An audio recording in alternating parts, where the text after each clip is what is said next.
Perfect. We'll call this meeting to order for the Lake Mills City Council, the 20th day of December, 2022. Can we have roll call, please? Ms. Curler? Here. Mr. Waters? Here. Mrs. Bishop? Here. Ms. Quidnow? Here. Mr. Fields? Here. Thank you. Can you all please stand and join us for the Pledge of Allegiance?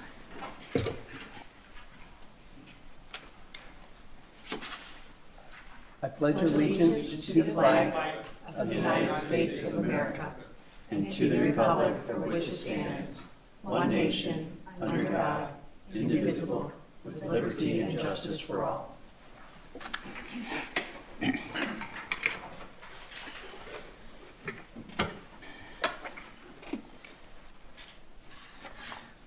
All right, first on the agenda is correction and approval of City Council regular meeting minutes of December 6, 2022. Can we have a motion? I'll make a motion to approve the City Council meeting minutes from December 6, 2022. Second. Motion by Ms. Curler, second by Ms. Quidnow. Any discussion? All those in favor, raise your hand. 5-0. Thank you. Correspondence. Ms. Quidnow. Yes, I received correspondence in regard to the EMS concerns and questions, and also having to do with the construction in Brookstone. That's it. All right, thank you. Mrs. Bishop?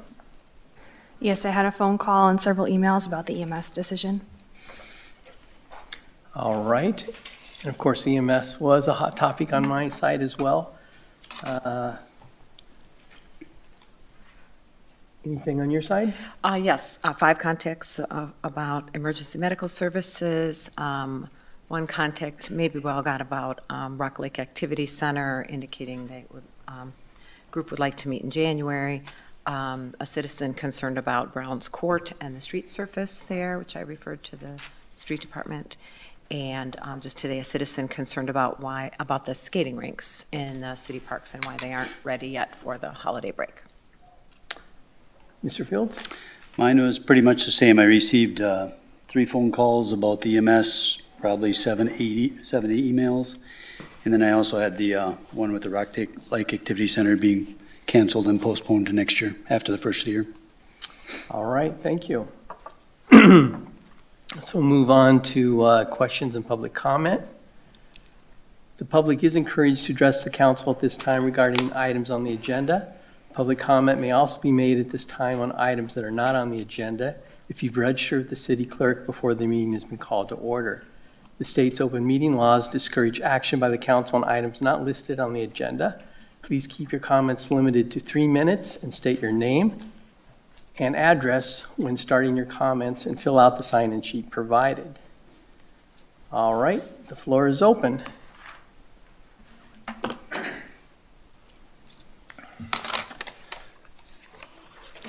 Patrick Doyle, 325 East Washington Street, Lake Mills.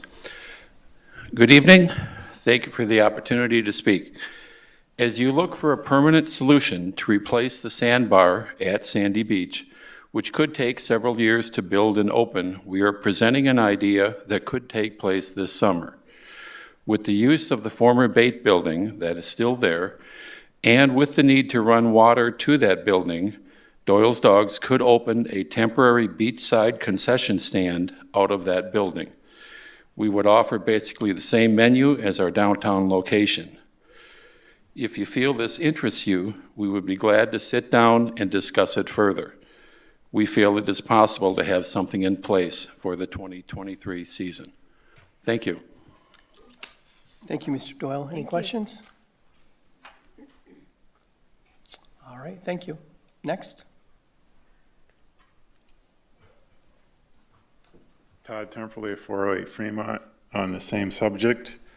If you watched the last Public Works Board meeting, when we talked about the yard waste facility, we asked certain questions that should also be asked about a city-owned restaurant.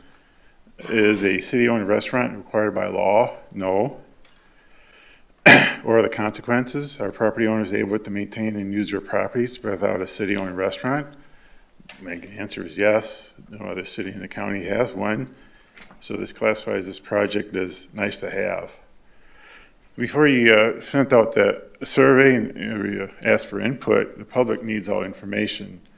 But because the city does a great job in plowing and maintaining streets, emergency calls are responded, toilets flush, clean water comes out of the faucets, the people at Lake Mills has a rosy picture of what's going on. But if you look at the budget summaries from year to year, I looked at the 2022 and 2016. During that time period, revenues increased 19.5%, but debt service expense increased 75.4%. Debt service increasing at a rate 3 times more than revenue, that's not good. Adding a $1 million plus something nice to have building isn't going to help the debt situation. This information should have been part of the survey, which no doubt have generated different responses. When the previous council voted to spend thousands on the Sandy Beach study, I was there and reminded them to follow past practice of past parks planning by the Parks Board to have open wide public meetings. That did not happen. The consultants that were hired pretty much figured out right away the members of the council wanted a city-owned expanded restaurant, and they hoped the study would prove them right, because if not, the public would have perceived the study a waste of money. So to make the check writers happy, the study favored a restaurant using an invite-only focus group. The study and recent survey suggests Lake Mills lacks an affordable banquet facility. The $1 million community center below us was designed with banquets in mind. In fact, the community center website even has a photo of banquet tables. Can the current city council please confirm banquets are allowed downstairs? The recent survey also said that property values would increase with a city-owned restaurant. Well, my property tax bill did not show a drop in value after the restaurant was torn down. Does the city council have a document from the tax assessor stating that property tax values go up if the city owns a restaurant at Sandy Beach? And also, the recent survey did not mention the 100-year land lease option where a restaurant could be built with private money and not adding to the debt. Does anybody who wants a city-owned restaurant, would they feel in favor of using their own money and build their own restaurant on this 100-year land lease option? I have not heard of any. Expenses for the previous restaurant were also not tracked. Money was just spent from the general budget. And without tracked expenses, the council could never subtract from revenue to prove that it was profit for the city. The survey should also included and reminded people of the estimated rise in sewer rates because of the upcoming impending expansion and upgrade, and most likely the expected rise in property taxes from a referendum on the fire department and EMS staffing issue. All these factors, no doubt, would have generated different responses in favor of the Sandy Beach restaurant. Thank you. Mr. Temperley, can I have a copy of what you were reading from? It's some scribble and all that. That's fine. I'm used to reading scribble. I'm a high school teacher. We're going to need a copy of that to distribute to everybody then. Yep. Thank you. Any other questions for Mr. Temperley? Thank you. Mr. Temperley, at the last meeting, you addressed a concern about the city planner. I went back and reviewed the tapes, and I do not have the same concern about the city planner not aligning with the citizens of the community. So I just wanted to get back to you and let you know that I did go back and review those tapes. Anything else?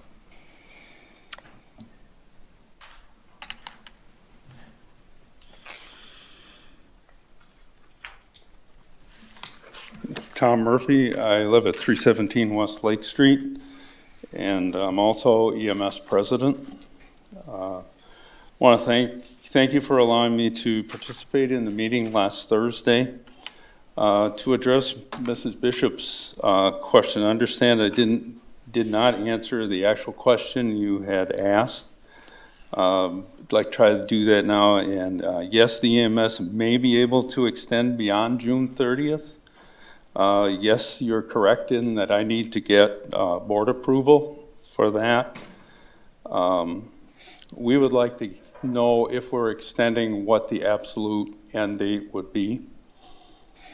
In our previous extension agreement, we asked for a meeting to determine how the fire department personnel could fill in when the EMS did not have adequate personnel to respond.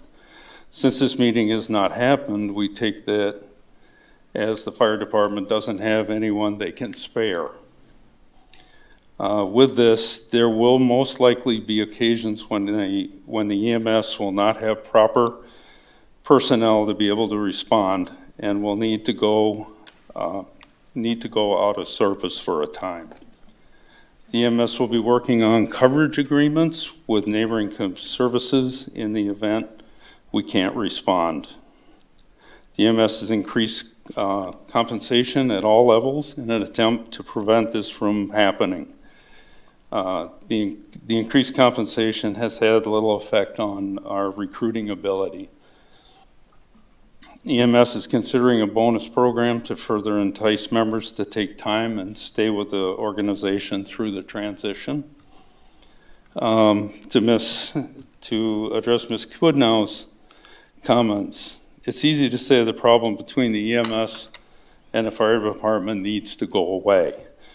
I believe the problem is rooted in trust between the two organizations.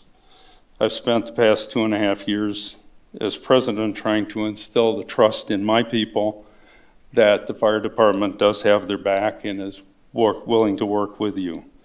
However, as recently as just a few months ago, we had some incidents that tended to undermine that trust. Bottom line on this is that regardless of our differences, when both departments are called to a scene, we work together effectively and seamlessly to provide the best possible care to our community in their time of greatest need. It seems clear to me that the council feels it's necessary to bring EMS under the fire department to solve staffing problems at the fire department by hiring cross-trained EMT firefighters. All but 2 EMS members would not qualify under that heading, and one of those does not live in the community. I would not consider any decision relating to the fire department takeover until we review the operational plan for EMS. Staffing for EMS must be top priority for that organization. If you discount automatic pages for EMS second unit calls, fire department receives about 150 to 160 calls a year. EMS receives approximately 800 calls a year. If the fire department is delayed responding to a fire call for a house could burn down. This house should be insured and can be replaced. If an ambulance is delayed for a medical emergency, a person could unnecessarily die. No amount of insurance can replace a human being. Patients in our area need to be transported to their primary care or definitive care hospitals. Rarely a patient condition warrants transport to the closest facility.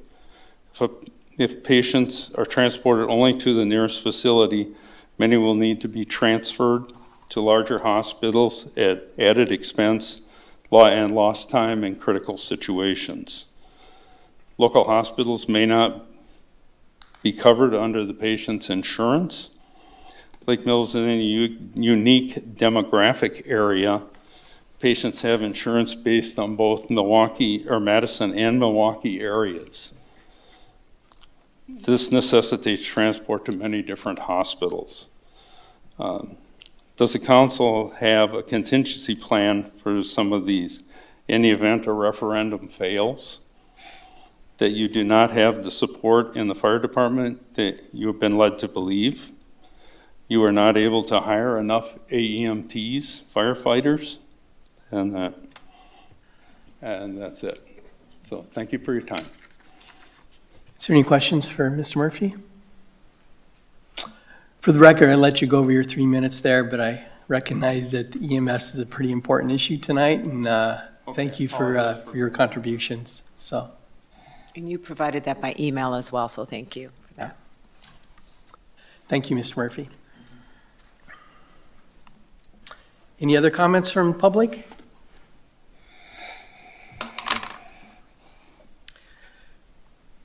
My name is Hope Osdike. I live at W8357 Cedar Lane in the town of Lake Mills. I was under the impression tonight that you guys were going to be taking some comments on Sandy Beach and looking at the current survey information. Am I correct that you will be doing this evening? Again, I am here. I have been commenting on the development of Sandy Beach for the last maybe 20 years. And I would like to reaffirm my comments again this evening. Several times I've written a letter, I have circulated a petition. I think that the survey results that you're going to see tonight are going to be a very interesting tool for you as you go forward. But I would also like to say that I think the time is ripe for us to again reach a decision on how we're going to go forward and create a master plan for Sandy Beach. Without an inclusive master plan for the entire park property and how it affects the citizens of both the town and the city of Lake Mills is going to be vividly demonstrated. If we do not have a public plan, we are going to have a failure. I don't feel that the City Parks Committee is representational of the city or the township in how they are feeling about the implementation of planning for Sandy Beach. I think the public, this step of the survey is a very important step for you. You understand and you know that you are trying to make strides in including the public in your decision-making. Being a public member is a tough job in the city of Lake Mills and the town to stay in charge or to stay in tune with what's going on. I applaud you for doing the survey and looking at this one very small concept that is included in the entire planning for Sandy Beach, but I think it's time for you to step back, look really hard at what's going on, go outside of the box that you're in, and create a master plan for the further development of Sandy Beach. You've looked very specifically at a boat launch. You've looked very specifically at creating the paperwork to go along with the installation of the boat launch, including the archaeological survey. You've looked at several times through the past on traffic control and parking.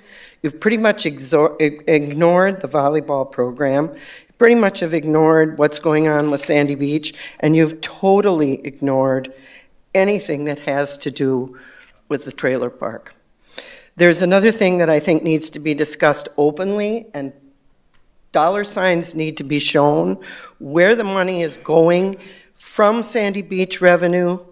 I guess when the new boat launch was put in and I looked at the parking kiosk that was installed as a future facility or facet of the park, I shuddered.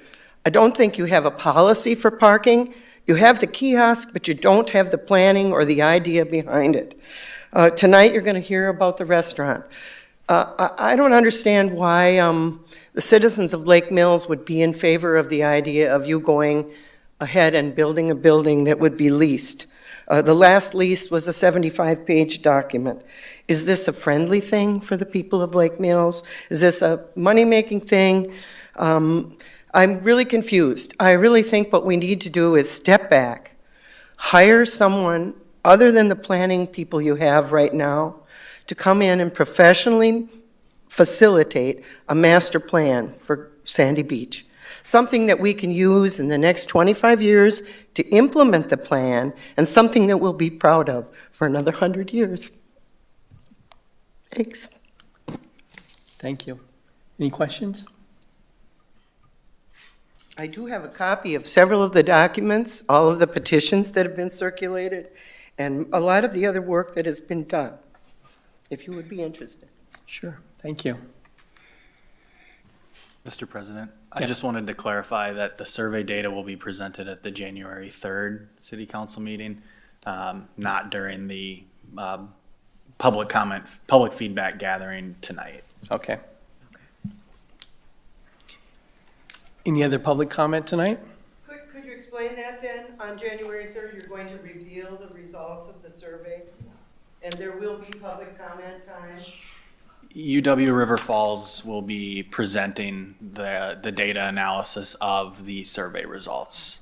So the city does not yet have the survey results. That they will be attending remotely to present that information on January 3rd. The city council would be able to welcome public comment on any item on the agenda at that time. Mr. Daly, sorry, do you want to clarify for anyone as to why there was a delay in this presentation of data? Scheduling of UW River Falls staff and availability largely coincided with opening the survey up to a larger number of people. The initial survey was a randomized sample that was sent out, and then following the closure of that survey, the city council elected to solicit additional responses that was open to the general public, which added a little bit extra time and additional data points for UW River Falls to analyze. Thank you. Any other comments to the public, from the public at this point? Anybody online? All right, seeing none. Public comment is closed. Moving on to the city manager's report. Mr. Daly? My monthly report is included in your packet. If you have any questions, I'm happy to answer them.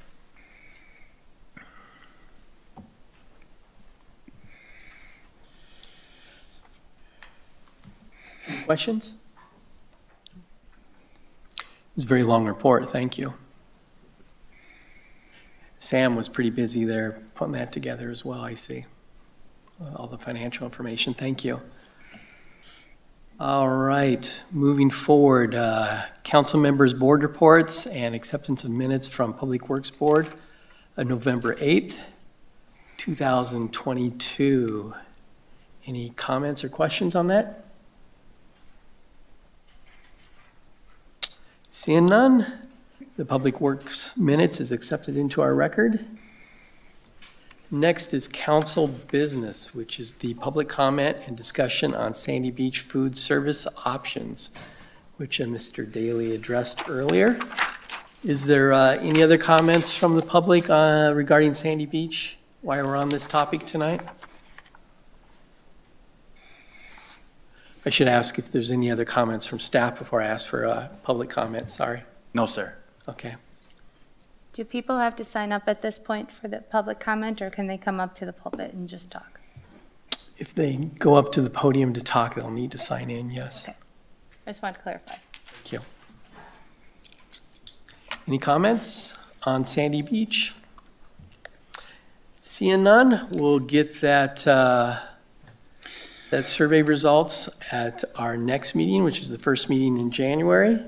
So we'll push on to that. Mr. Waters? Yes. I guess I'd just like to share a comment. I have talked to a number of constituents and folks from surrounding communities who were really pleased to have that expanded opportunity to fill out the survey, and I also talked to other people that were too late.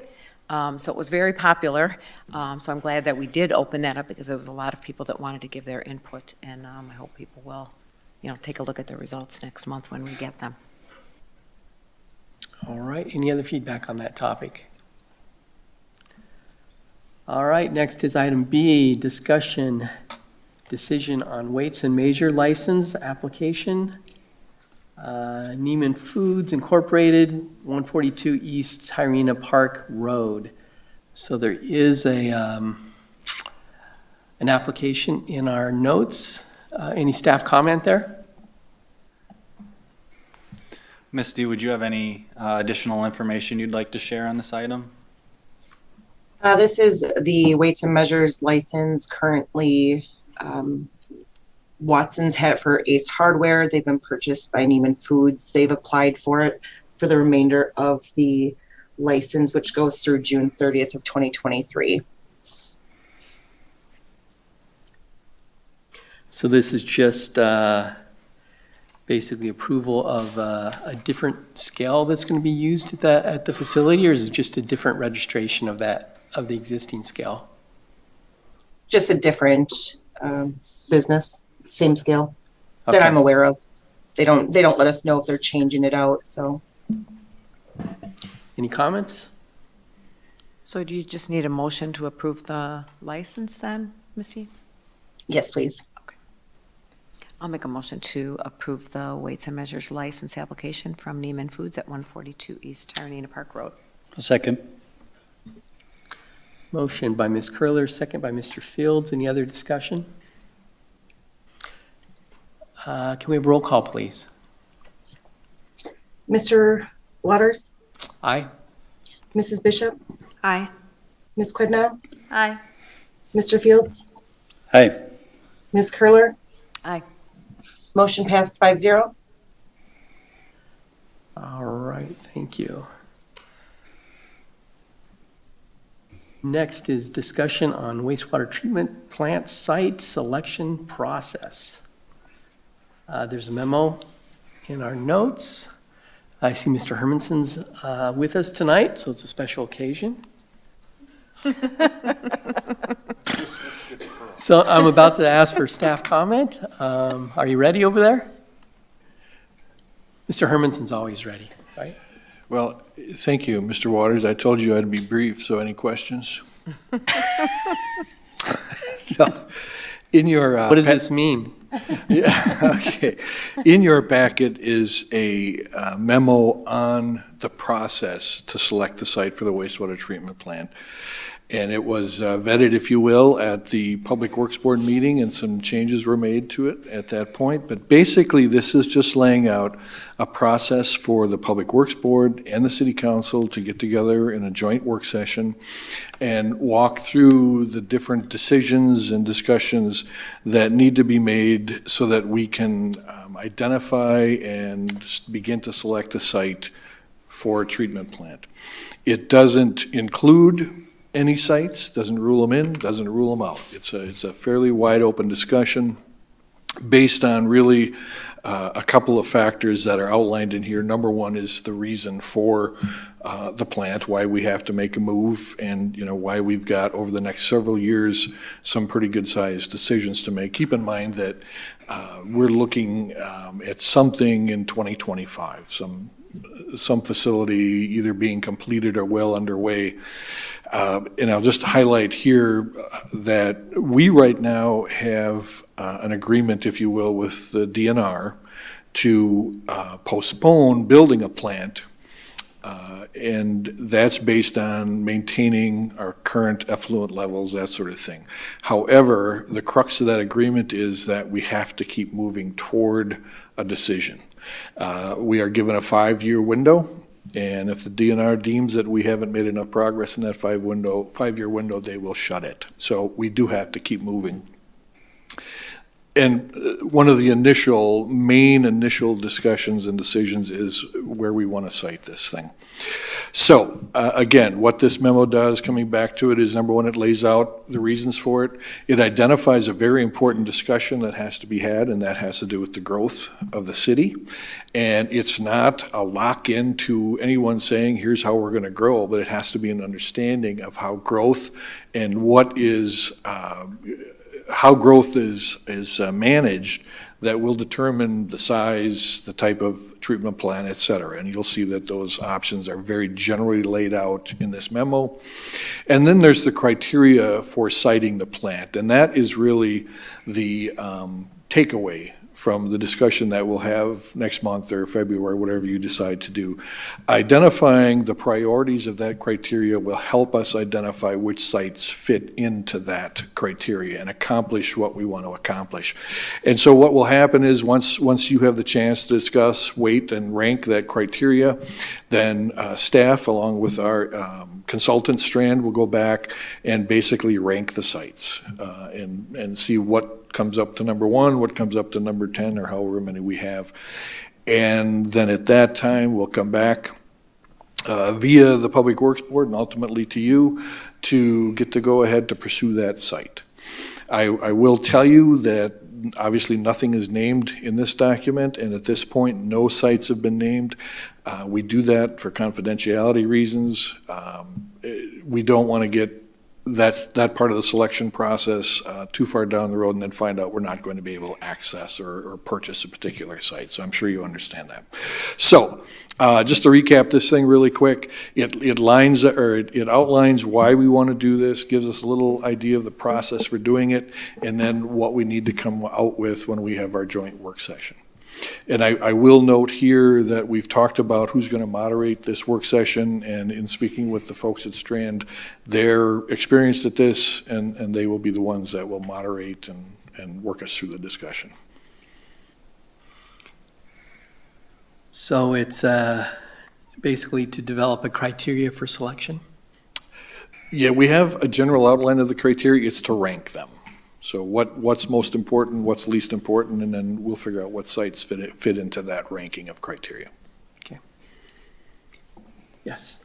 I just wanted to comment on the discussion that we had at the Public Works Board about this document, and just add a little bit more. And Paul and his staff made some changes in response to some of our discussion. But one thing that the Public Works Board recognized is that any vision for the growth of the city is really a council decision and a council direction, and so they didn't feel that they were the right ones to sort of make that decision.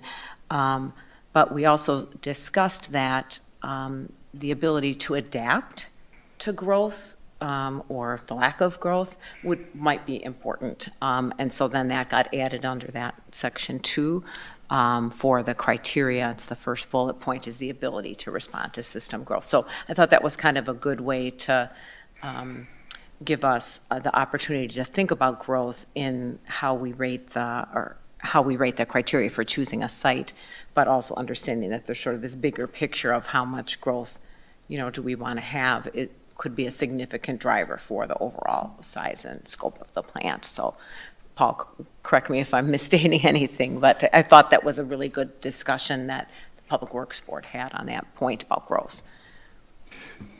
That's exactly right. And this is a 50-year plant. So nobody in this room is going to have an absolute idea of what's going to happen.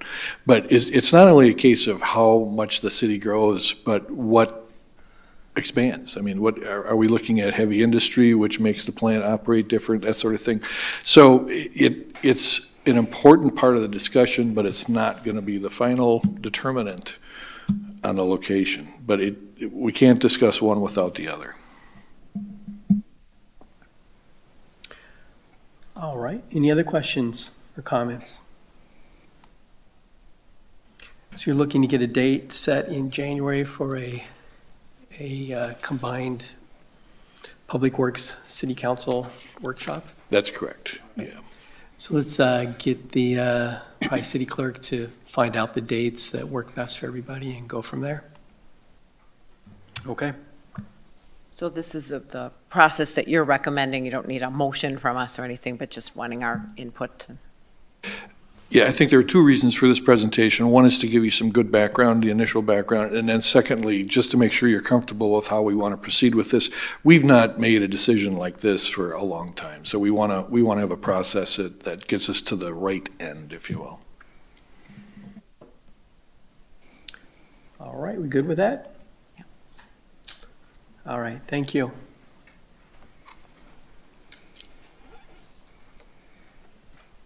Next, item D is the discussion decision on emergency medical services option. We do have a city council motion 22-12-2-1. Misty, can you read that motion, please? City Council Motion 22-12-2-1, authorizing the city manager to implement the desired level of service and delivery model for the provision of emergency medical services within the city of Lake Mills. All right, can we have a motion? So just a point of order, I would note that this motion has three different options, and we would have to choose one. Is it possible for us to discuss first and then make a motion, or do we need to introduce a motion without choosing an option, just so that we can open discussion? You can choose to discuss the item prior to the motion. So yes, you could. So we don't need to make a motion to discuss. No. It's the items on the agenda. You can speak freely about it. If there's action that's taken, it would require a motion or some form of action. Noted, thank you. All right, let's move on to questions then. Questions and comments. Actually, normally we go through a motion and then we go to staff comment. Let's go to staff comment first. Okay. Earlier today, you would have received an email with a memo from myself regarding this subject. It has also been uploaded to Granicus online, so it is available on the city's website. The memo outlines essentially three options for models of service that the city council could pursue. The first option is the recommendation made by McMahon and Associates that was presented to the city council earlier this month. The model of service provides 24/7 coverage typically with the ability to staff 2 ambulances or 1 fire truck. It likely provides the highest level of stability for continued fire and EMS service, but the model will still rely on paid on call and paid on premise personnel as necessary to supplement the full-time personnel. The option would include staffing of 9 personnel within the department. The fire chief, 1 full-time fire captain, fire inspector, 1 full-time EMS captain, and 6 firefighters / advanced EMTs. It's estimated to require an additional $300,000 of levied funds. This estimate could be subject to change depending on the participation of neighboring townships in the service. The recommended schedule for McMahon and Associates is included in the memo outlining what staffing would be available at what time on any given day during the week. At the work session on December 15th, the City Council expressed a desire for a solution that would require less staffing. That is what option 2 provides. It still is a unified department, but provides full-time staffing only Monday through Friday during the day. This is the time during which paid on call and paid on premise personnel are least available. So this would provide full-time coverage during that time and rely heavily on paid on premise and paid on call personnel for overnight and weekends.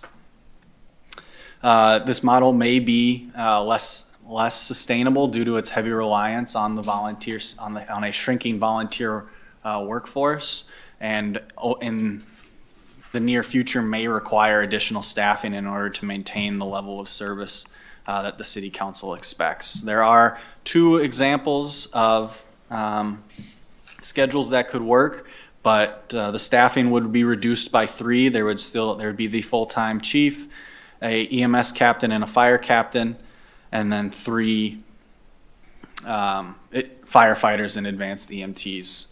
The 2 schedules, the first one depicts 4 10-hour work days during the week for the 3 firefighters and AMTs, and the 2 captains would work a traditional 8-hour shift Monday through Friday.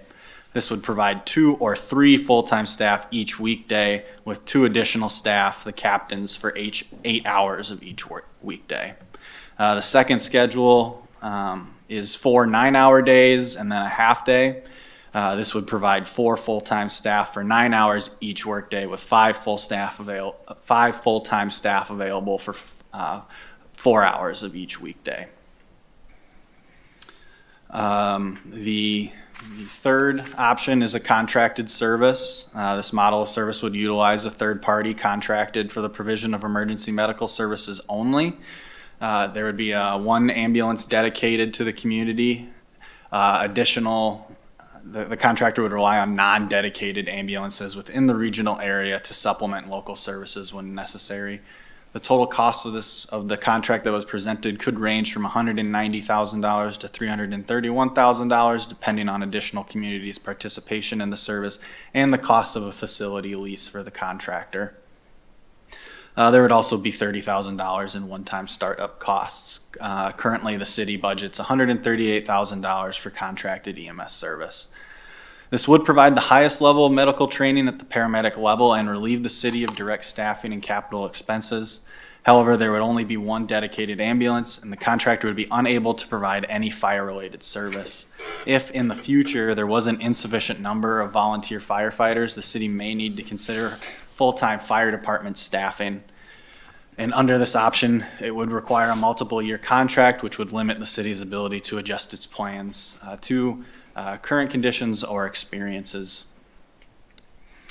So each of the models of service present a significantly different level of service.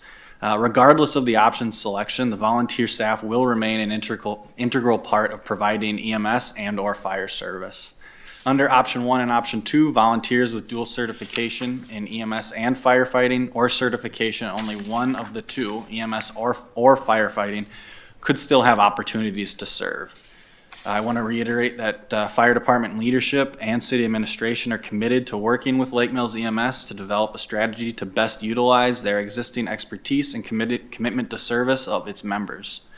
Under option 3, volunteer opportunities would remain the same, the status quo for the fire department, but there may be more limited opportunities for EMS-only certified volunteers. If there are any questions, I'm happy to assist. Chief Yandere is out on a call right now, so unfortunately he's not available to join us currently, but he may appear later if he's able. Thank you. Floor is open. Questions? Yes. I'll start with a couple questions about option 3, the contract service. So there's a range, at least from the one contractor that we received a quote from. There may be other contractors that we could look at, but I suppose they would probably be likely to be within that range. And so then there's a gap between what we currently have budgeted and what a contract service would cost. So how would we fund that gap? Would that also be something that would have to go to a levy? How would we approach that if there's not city staff positions involved? It's possible. We would need to get more detail on what that contract would look like, as well as township participation, to fully understand how much additional resources the city would need in order to cover the cost of the contracted service. Obviously, if it was on the lower end of the scale, the difference between what's budgeted and the anticipated amount is more manageable and may not require, for example, a referendum. On the higher end of the scale, it starts to become a larger gap between what we budget and what the cost of service would be. And we may, at that point, then need to explore increasing the levy amount to provide the service.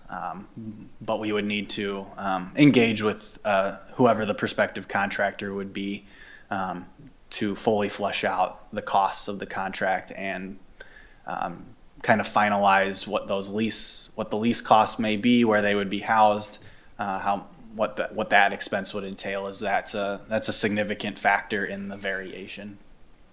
As well as speaking with the townships on their interest in participating in the service to spread out that cost over a larger number for the per capita. That contracted service ranges from $29.50 per capita if the entire current Lake Mills EMS service area was included in the contract, and would go up to between $32 and $33 if, for example, the two largest, the town of Lake Mills and the city of Lake Mills, were the only participants, and then would continue to climb if it was only the city participating. So that is reflected in those ranges. In that range, okay. And then I know it also in your memo, you talk about the quote that we received was for one dedicated ambulance and then paramedic level. So currently we have 2 ambulances available under contract. And we have one we have a guarantee of one ambulance to be put into service. In the Lake Mills EMS contract? Yes. Okay.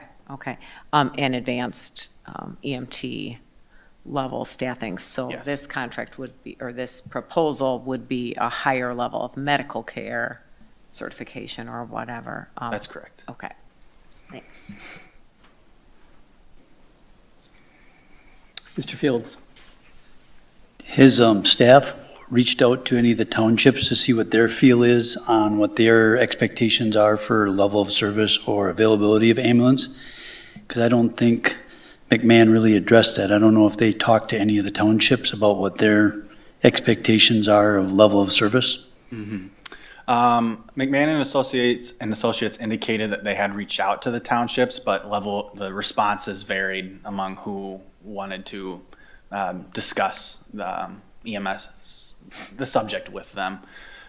Staff has not had a conversation with the townships yet, as we're unsure what type of service and level of service we might be able to offer. I would imagine that there may be different interest levels in participation depending on what model of service the city chooses to pursue. But we certainly would want to engage with the townships following, if we know what model of service the city would like to pursue, engage with the townships to determine if there is interest in making that a joint venture. It's just kind of a catch-22. It's a challenge because we say we got to pick a service so that we know if their participation, but at the same time, in all these models, they're expecting 100% or better participation when they give us their finances. So we're not really getting a good true number from the consulting end either. They've inflamed or exaggerated their revenue. Yeah, so reduced participation by townships would increase costs for the city. That's correct, yes. Yes. So I just want to clarify, or maybe help understand that the situation we're in right now is that we're expected to make a decision based on the options that were given, correct? If there's an option not presented that the city council would like to pursue, you could also choose one that is not presented, but we are at a point where selection of a model of service is very important at this point in order to prepare for implementation. Would option number 2 require a referendum, a levy? It would be fully explored prior to the deadline for when a levy would need to be issued. There is a chance that it would not require a referendum due to the reduction of removing 3 full-time staffing from that to implement that option, which will get close to the $300,000 gap presented under option 1. We need to further analyze and determine how much we would want to increase the paid on premise and paid on call budget and potential overtime budgets in the projections that we've been putting together. But it will be at a significantly less cost than 24/7 coverage. But the potential is, of course, if we don't, or if we do option number 2, while we may not be making payment now, we could end up looking at making a need for a referendum later on due to staffing needs. Is that what I'm understanding? Yes, if more staffing became necessary in future years, if it was determined that daytime coverage was not adequate level of service, or we experienced a reduction in the volunteer rosters that we have available, we would need to possibly explore additional full-time staffing. And we don't know when that time might come, of when our volunteer roster would not be able to, or if that time will come. So it may buy additional time and would provide coverage during the during the time in which that paid on call and paid on premise staff is most difficult to schedule and recruit for. But you're correct that later on, it may be necessary to add additional staff depending on that volunteer roster. Would it be advantageous of us to consider doing option number 2, but tabling it until the towns have had an opportunity to see these options? Because we did just get this today, and we only had a conversation about it 5 days ago. And if we're going to consider providing that option to the surrounding towns, maybe they should have an opportunity to be part of a conversation, I'll be that with you or with any of us, before we decide on cementing what exactly we're going to do.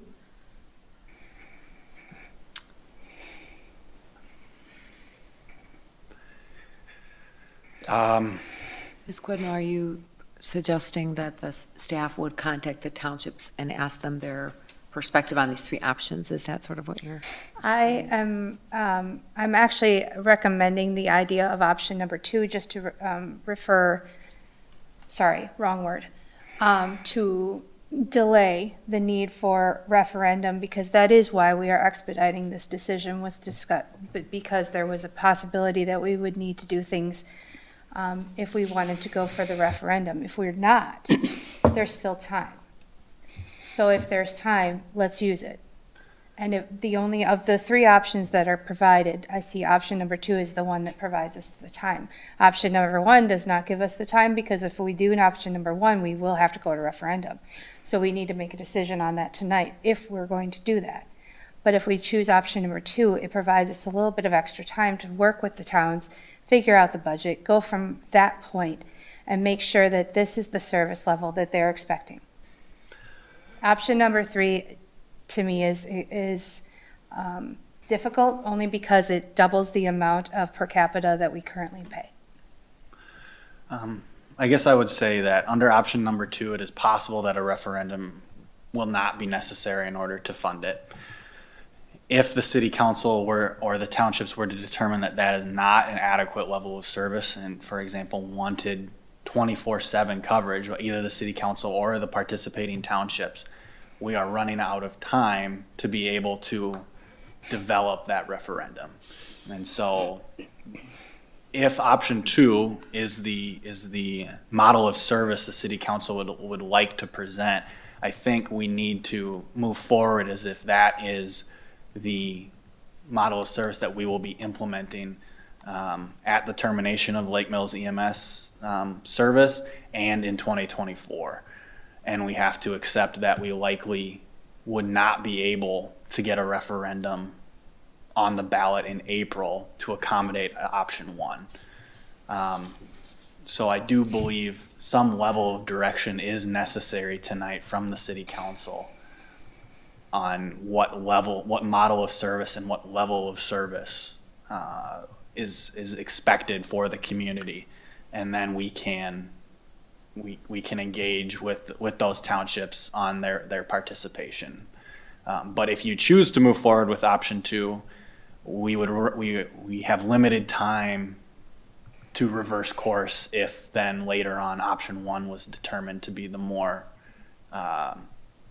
practical solution. Can I ask a question? On the level of service, can I get some clarity there on the first option? Is that advanced EMT? Yes. 24/7? Yes.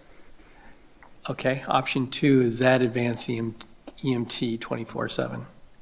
As long as we have adequate, you'll notice in option 1, advanced EMT, you always have 2 full-time firefighters advanced EMT, which means they would be able to put an ambulance into service at the advanced EMT level. Under the schedules in option 2, it would be reliant upon having the paid on call and paid on premise personnel that had that adequate level of certification. So the idea would be that there would be advanced EMT level of service, but it will be dependent upon the skills that we have within the volunteer roster. So the goal is to be advanced EMT, but we're not 100% sure if we can deliver that on option 2. Yes, the volunteer roster fluctuates. Unfortunately, the chief isn't here to speak to how many of his department currently have advanced EMTs. I know that there are existing Lake Mills EMS personnel who are at that level of certification that we would like to find a strategy to incorporate them into whichever level of service is chosen. But yes, the goal is to have advanced EMTs providing ambulance service. Okay. Yeah, I was gonna see Catherine. I did have a few questions, if that's okay. What's that? I did have a few questions. You can, Okay. you have the floor. All right. All right. So first, Mr. Daly, thank you for putting together the concise memo. That's hard to do considering this has been a conversation spanning over a year, so I do appreciate that. To have a conversation, though, about cost, I want to make sure we're comparing apples to apples, and some of those apples are not, I don't feel like, sufficiently identified here, again, because we've been having this conversation for so long. I think the council is pretty well aware, but I want to just lay it out sort of number by number here quickly. So first off, in the work session last week, we were given the total public safety budget number of being $1,353,000 roundabout. Has there been any change to that number since we've talked about it? Any significant change one way or another? Is that are you referencing the existing budget for public safety or what would have been required for option number 1 to be implemented? The proposed budget for option number 1 that we were given at the last work session, the 3-page document. We have not changed that budget at this time. Prior to a referendum, we would double check all of those numbers to ensure it's accurate prior to presenting referendum language. Okay, and part of the reason we're at 1.3 million is because of the capital expense of a new ambulance, is that correct? Sam, it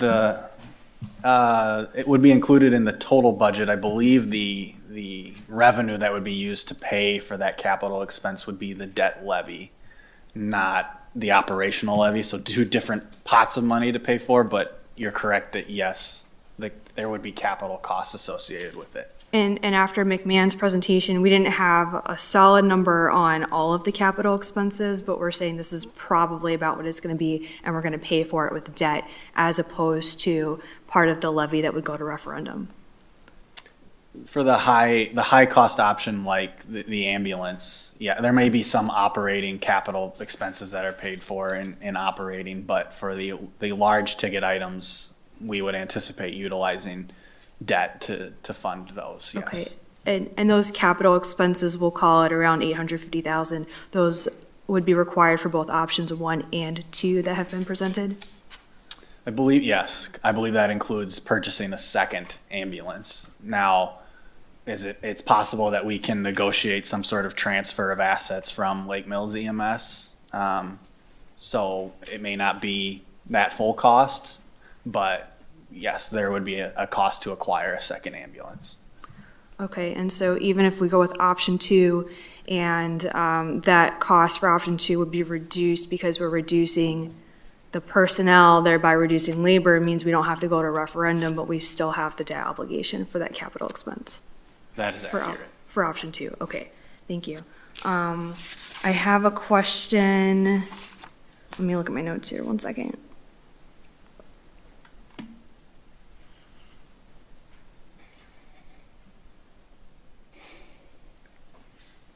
Okay, now I have 2 personnel questions. We have a significant difference between EMS calls and the amount of fire department calls. I think it's like 800 to 100 EMS to fire department. So all of these staffing options in the first 2 proposals talk about a full-time fire captain. Is there a way to reduce costs by making him part-time? We currently have a full-time fire captain. He's our fire marshal and fire inspector. The city council, I don't know that, the level of workload that he has would translate to a part-time position. So I wouldn't want to make that commitment. Okay, and then my second labor-related question is about the volunteers. We've had a lot of discussion about the full-time staffing for options 1 and 2 being 2 full-time cross-trained firefighters and AEMTs to be able to staff either an ambulance or a fire truck, whatever needs to go out first. The remainder of the volunteers, are they going to be required to be cross-trained as well? Or would we take a set of volunteers that are, for instance, only EMS trained? In my conversations with Chief Yandre, he believes that there would be opportunity to have volunteers that were EMS only and incorporate them into the volunteer roster. How exactly that is structured would need to be fleshed out, but in order to achieve adequate staffing and ensure adequate coverage, Chief Yandre believes that there will be opportunities to serve for people certified at the advanced EMT level only who do not have a firefighting certification. Okay, and I have one final question about the contracted service. We're talking about costs between $190 to $331, depending on, you said, community's participation in the service and the cost of a facility lease. If we're talking about putting 2 ambulances ideally in the fire department station for options 1 and 2, is there an opportunity then for a contracted service to use that same facility at the fire station to house their ambulance and their personnel? Maybe. I have discussed it with Chief Yandre. There is some concern that there's the amount of dorms that they have available in that facility he would need for their staffing in order to continue to provide fire-related service. And so there may be a question of whether of sharing that space with a contracted service. We would need Chief Yandre to answer those facility capabilities more broadly, but he did have concerns about having adequate space when they're not city volunteers or city employees and they're a third party. Okay, thank you. Mr. Fields? Yeah, I just want to follow up on, I think we're almost going about this a little bit backwards. I'll go back to my final statement on the work session, was that this is kind of ironic that we asked for a model and a design, and it was brought back to us that it's up to us to put it together. So I think we're looking at this maybe a little bit wrong in that we should be setting out our criteria. What do we want for the city? Do we want to maintain existing what we have with an AEMT level, a guaranteed ambulance, and a guaranteed fire truck? That's exactly what we have right now. Do we say that's our baseline model, provide that? Right now, different options are getting thrown at us. We don't have a model or a game plan. We need to put the outline together for this game plan.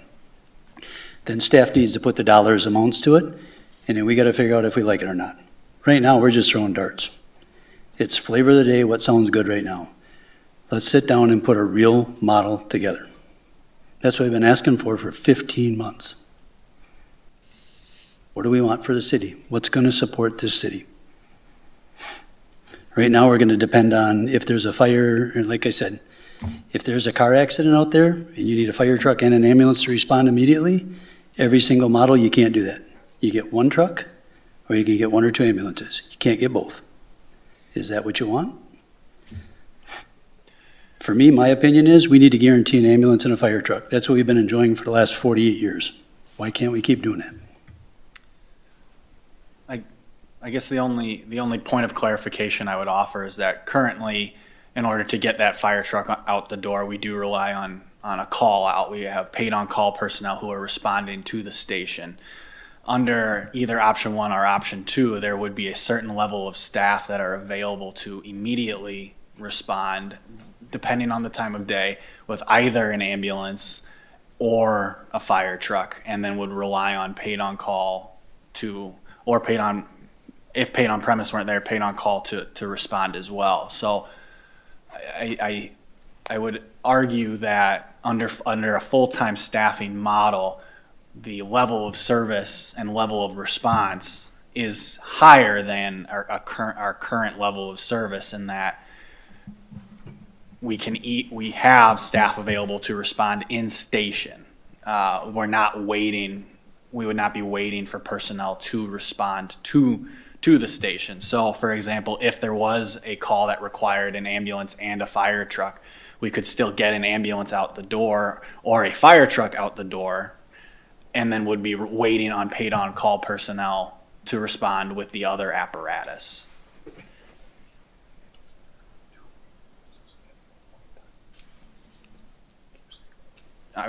That's accurate. Dan has mentioned that you would have the option of putting 2 ambulances into service as well, because you would have 4 personnel present. So the question really is putting 2 ambulances out, 1 fire truck out at any given time. But I agree that if you wanted a guarantee, if you wanted to have staffing available to put the fire truck and the ambulance, or the fire truck and 2 ambulances into service at the same time, that would require additional staffing and additional funding. Let's see if Mr. Fields had a follow-up there. That's kind of how this whole conversation started, is that when the price went up to $17, our then city manager said, for that kind of money, we should be guaranteed 2 ambulances and the fire truck. That's how this all started. So now we're actually going backwards, where we don't have a guaranteed ambulance and a guaranteed fire truck. We're going back to volunteers, and at the work session, we're being told that we need the full-time because we can't get volunteers. So now we're going to go back to relying on volunteers when we're being told we can't get them.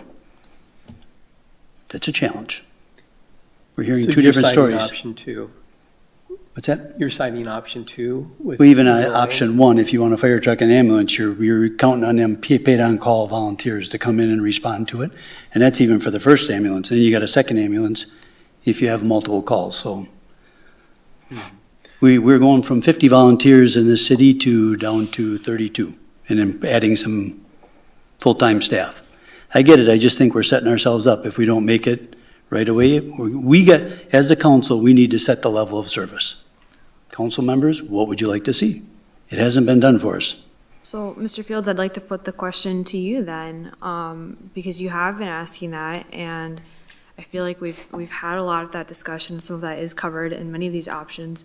I mean, your point on going from 50 volunteers to 30 with a change, if we choose options 1 or 2, I mean, how do we keep our current volunteers at EMS if the service shuts down in June, and even if we go to another contracted service? We don't have any guarantee then that our current EMS volunteers would move to the new contracted service either. Nobody sat down to any negotiation yet. Nobody's talked to anybody about this. That's part of the problem, is there has been no negotiations. I'm wondering if the reason why there hasn't been negotiation is because there hasn't been a direct line of what is it that we want them to do. I feel like after hearing what Mr. Daly had to say, while it does, you make good points, you really do.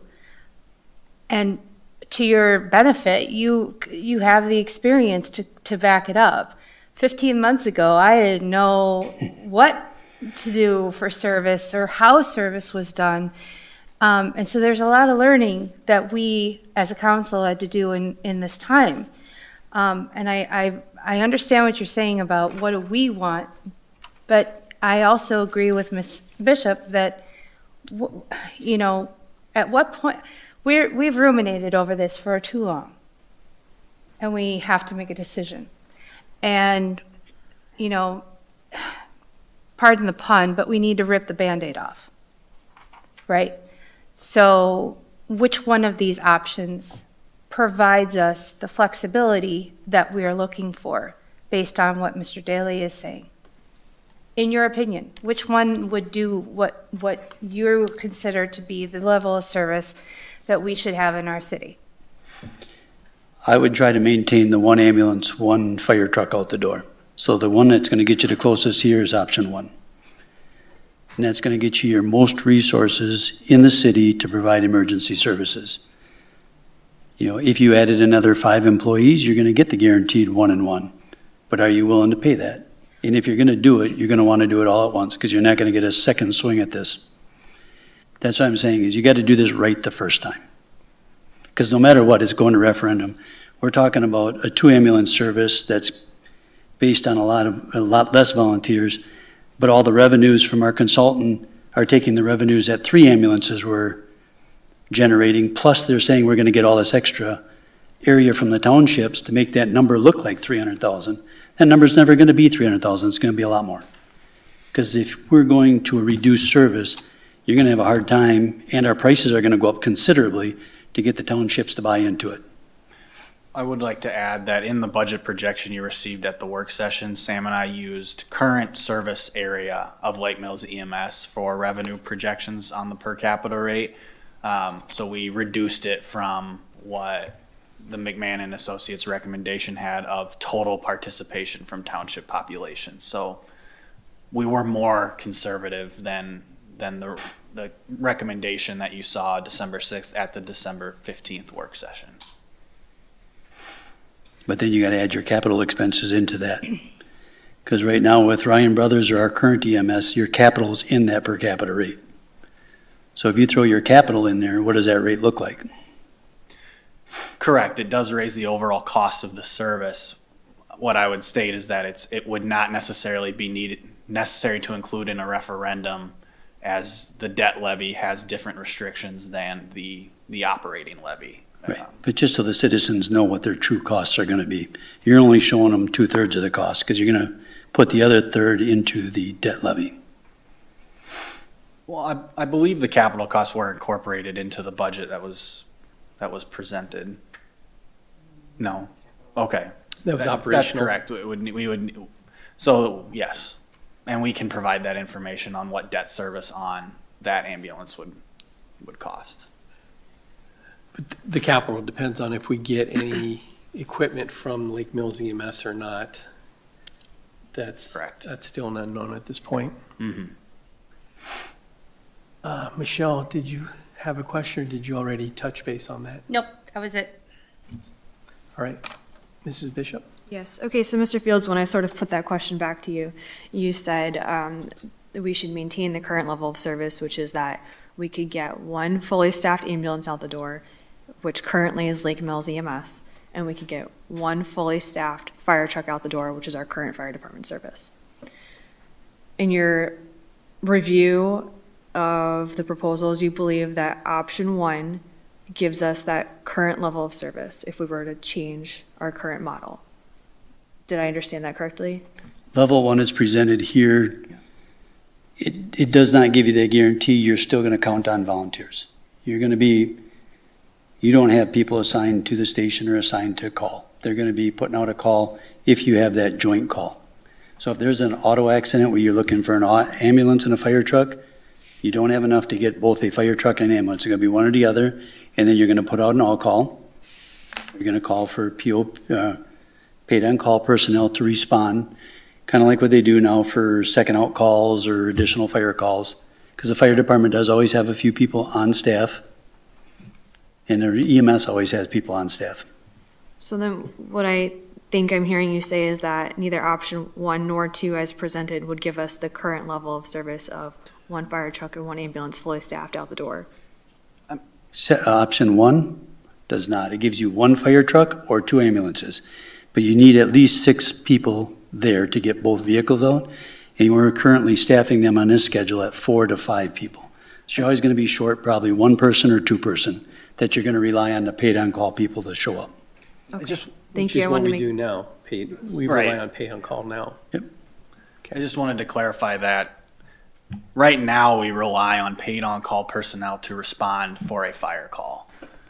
So in the event that under either the options, full-time staff were fully out on ambulances, or 2 were out on an ambulance call and 2 were remaining in the station, they're waiting for paid on-call personnel to respond to take that fire truck out, which is how we operate now, but we would have some full-time staff in station. So fewer paid on-call personnel would need to respond in order to get that fire truck out the door. So our current model of service is waiting for paid on-call personnel to arrive to respond to a call. We just are gonna greatly reduce the number of people who are paid on-call in here, because now it's just the fire department and the personnel, it's not both stations. So you're reducing, that's where that 50 to 32 comes in. Yeah, I think we would need to prioritize incentives to retain our volunteer staffing. And one of those ways under the proposed budgets is having the paid on premise rate and raising the rate to $18 an hour. The current fire department rate is $10 an hour when responding to a call. So raising our hourly rate is a step in that direction.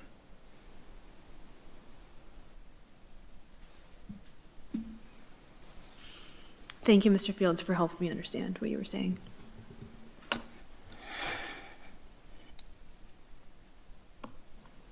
A bit of a break here. Can we maybe call for a quick recess? Sure, yeah. Why don't, I'll make a motion that we take a 5-minute, 10-minute, how about 10-minute? 10-minute recess? I'll second. Recess by Ms. Curler. Second by Ms. Quidnow. All those in favor? 5-0. We stand in recess. It's about a quarter after. So we'll come back at 8:25.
together, we can sum up. I guess so. I think we know why Team Conrad's not here. I don't know. I haven't looked, to tell you the truth, I don't know. Isn't it not supposed to start until tomorrow? I thought tomorrow. Yeah, I think it's supposed to be dry on cold. Yeah, like -1 degree. Oh, yeah. Yeah, No, it's it's not gotta be a snowing. clear sky. Yeah, it's clear. Crazy. Well, we're telling you. It's supposed to start snowing tomorrow night. Tomorrow night.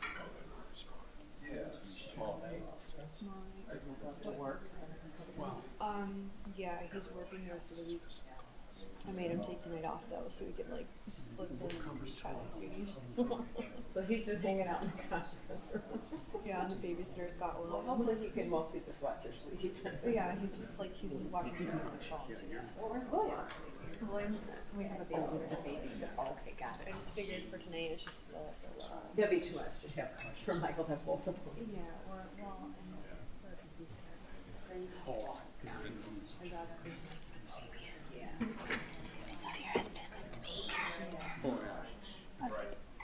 I don't know. Well, I'm gonna.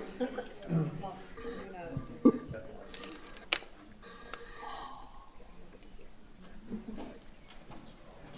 Really? Yeah, of course.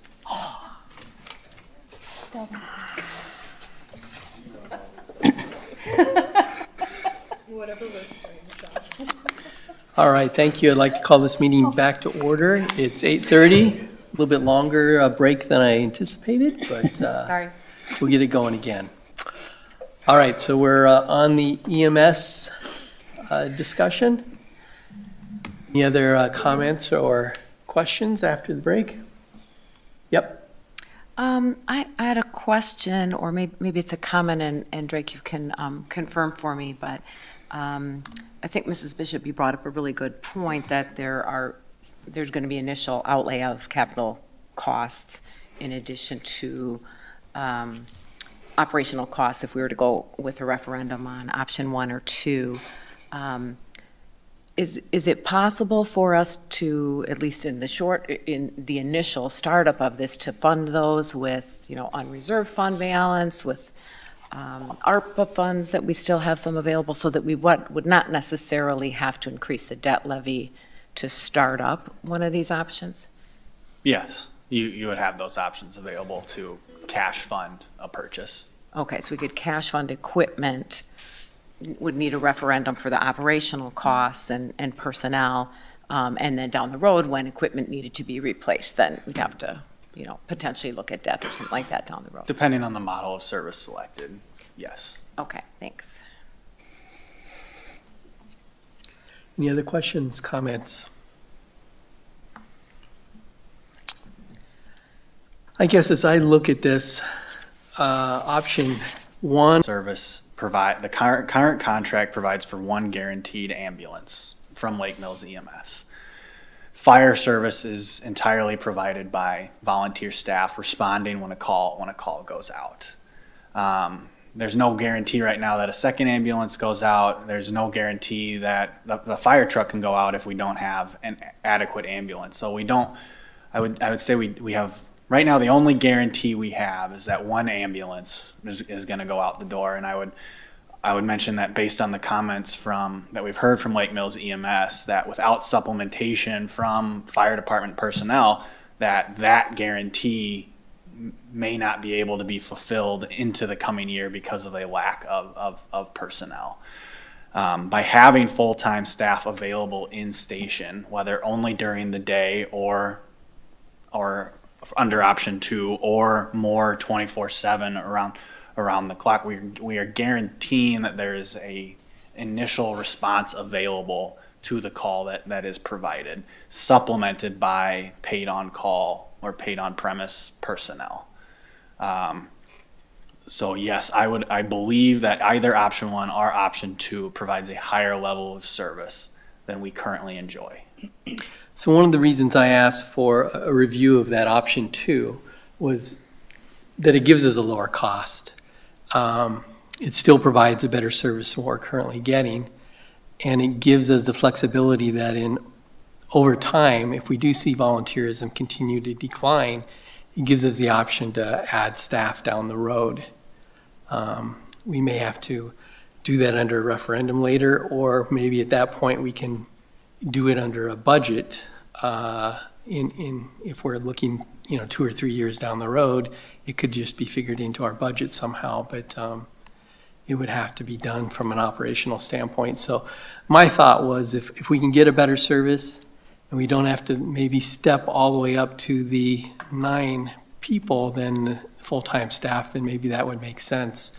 So that was the reason I asked for that review, and it's kind of where I'm at, I guess. Go ahead, Michelle, or excuse me, Ms. Quidnow. You're fine.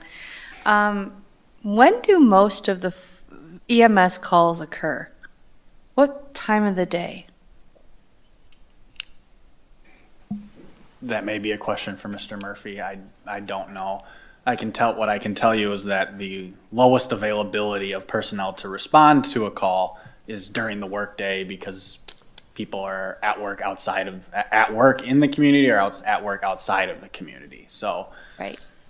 the focus, if you're referencing option 2, the reason that full-time staff is for during the day is that's when paid on call and paid on premise personnel are least available to supplement. I understand that, and I just wanted to clarify. So is it all right if I suspend the rules to allow Mr. Murphy to answer the question? There's been a motion. Is there a second? I'll second it. All those in favor? Aye. 5-0, go Murphy? ahead.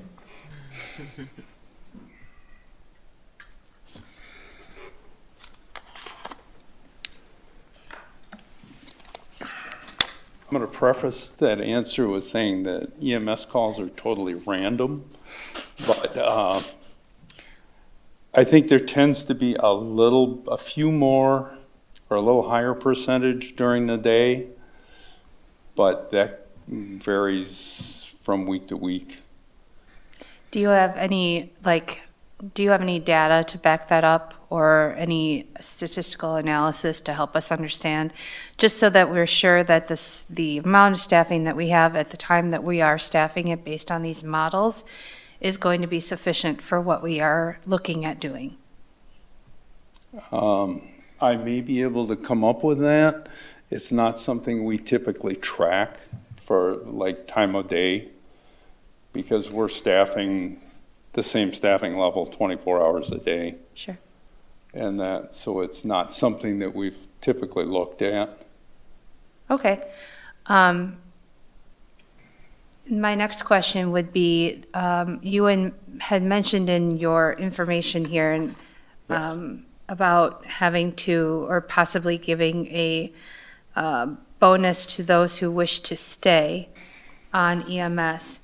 Do you have an idea as to what the cost, or what you're thinking of doing in terms of what your bonus would be for? Can you not answer that at this point? Okay, I'm sorry. No, it's just putting it out there. Okay, that's all I have for Mr. Murphy at this time. Mr. Fields? I was going to say, we get the run reports from the EMS every month. Yeah. You could actually kind of scan those, and it tells you what time the ambulances went out every time. So is a quick gut check, we could go back just the last 2 months and 3 months and just, if you wanted to just go and look at that report, you'd actually get kind of a gut feel for how often or what time of days they start going out on average. I was looking at run times, but I can go back and look those over. Thank you. It would just kind of give you a way to verify the numbers Sure. real quick without doing a lot of data searching. And just keep in mind, that's what the period you were looking at. If you go back a little bit further, you may find a different scenario. And that Okay. what it does seem like is the really bad stuff happens at night and stuff. Okay, that's all I have. All right, Okay, thank you. thank you. Any other questions?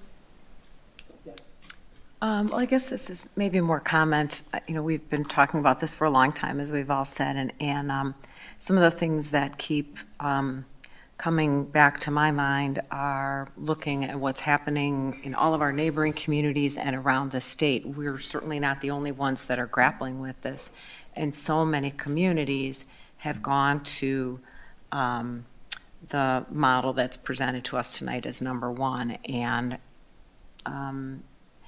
so many communities have gone to referendum in order to accomplish that, and I think we've been learning over the last 15 months the drivers for that, which primarily are the difficulty in getting, in sustaining volunteers, and particularly during the daytime.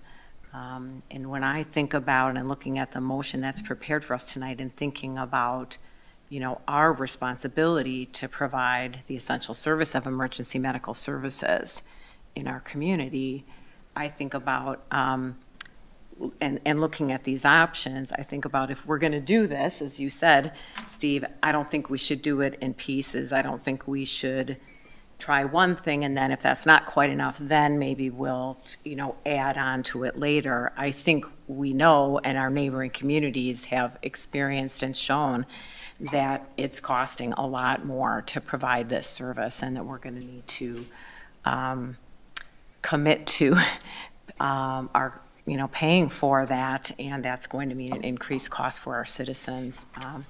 So I am in favor of option one because I feel that it's the most honest reflection of what we need to provide our community, what we need to, it is an increase, I believe, in what the services that we have now in terms of being a EMT 24/7. And I think it is, you know, it's going to cost more. All of the options are going to cost more, but to me, I feel like this is the best way that we can serve our community is through option one.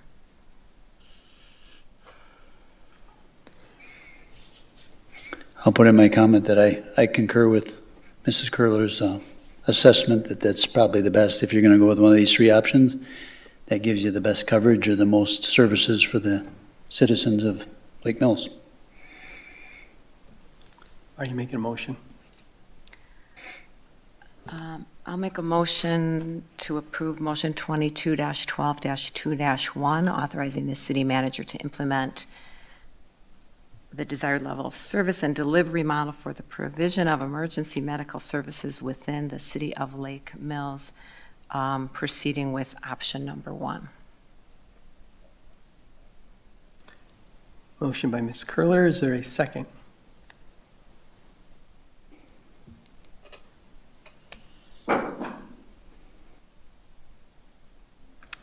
Is there a second for option one?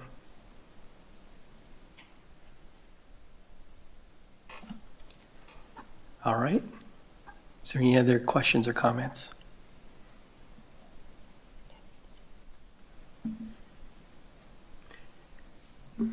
Is there another motion? I move to approve motion 22-12-2-1, incorporating option 3 for contract emergency medical services. Motion by Mrs. Bishop. Is there a second?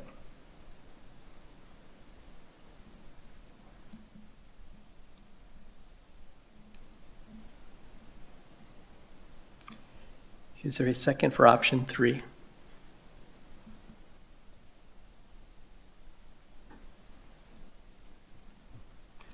All right. Any other questions or comments?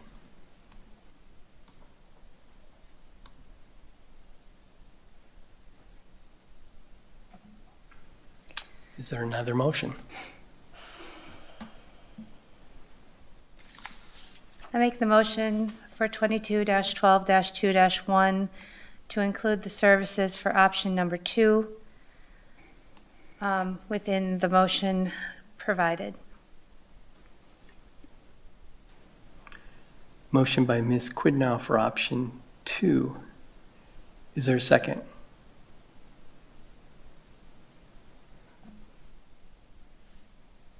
I'll second that motion.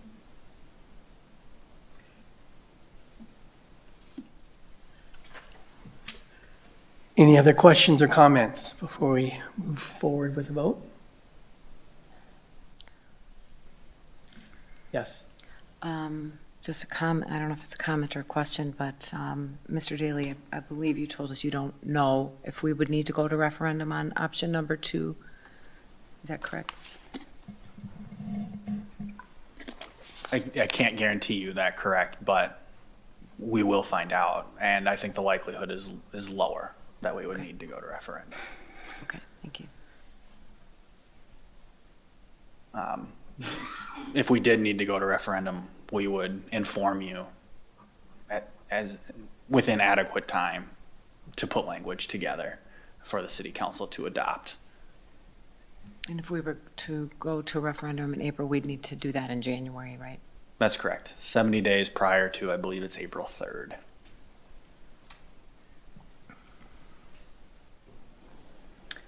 Any other comments or discussion? Yes.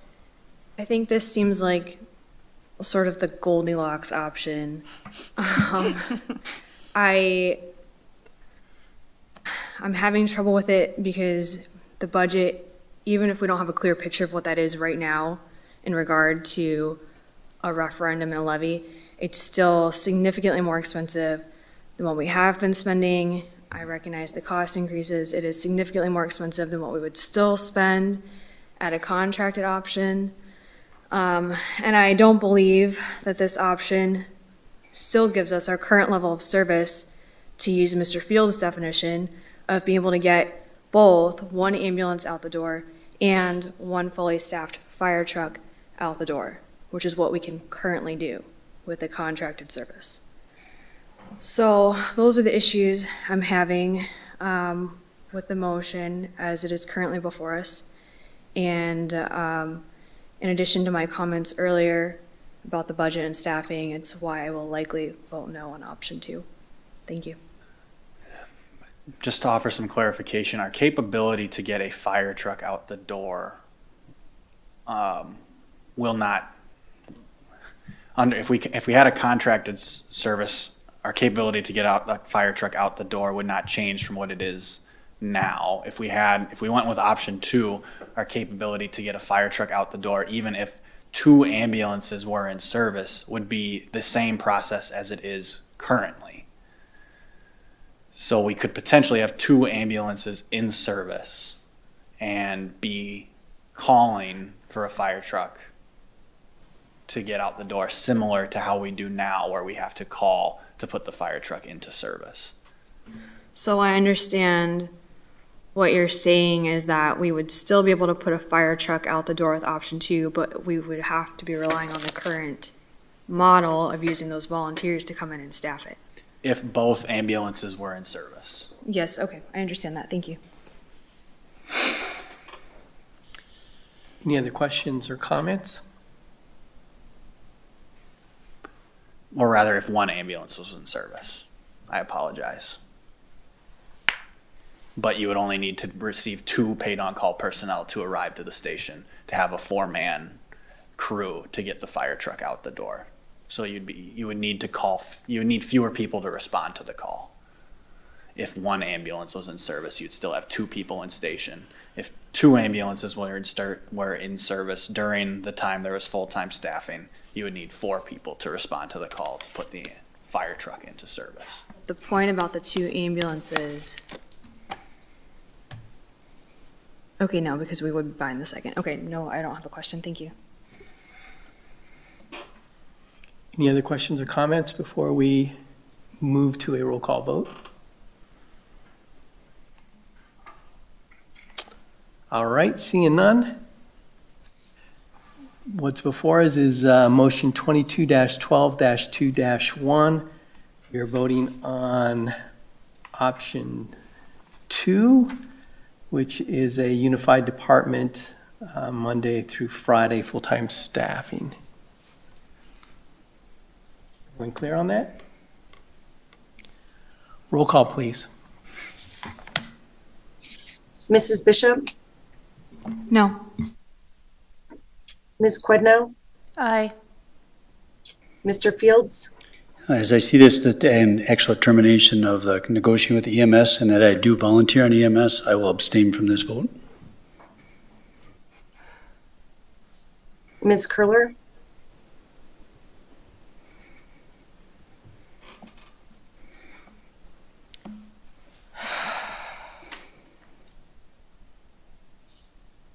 Aye. Mr. Waters, Aye. Motion passes 3-1.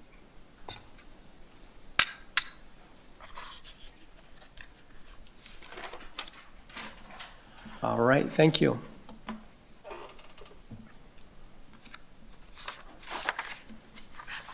All right, next on the agenda, item E, which is a conditional use permit, Resolution 22-63. Misty, can you read the resolution, please? City Council Resolution 22-63, Conditional Use Permit Declarations and Findings. Petitioner Jim Triatik on behalf of property owner Lakeland CB Real Estate, doing business as Badger Chevrolet Buick, 321 East Tyranena Park Road, Lake Mills. Parcel identification numbers 246-0713-1213-001 and 246-0713-1213-002. All right, thank you. Can we have a motion for the resolution? I move to approve City Council Resolution 22-63 for a conditional use permit by petitioner Jim Triatik on behalf of Lakeland CB Real Estate, Badger Chevrolet Buick, parcel identification numbers. I don't think I have to read them because Missy just did, so that's. I'll second. Motion by Mrs. Bishop, second by Mr. Fields. Staff comment? Consultant planner Dustin Wolf is available online to provide a summary of this item and a summary of the Plan Commission's recommendation. Thank you, Mr. Daly.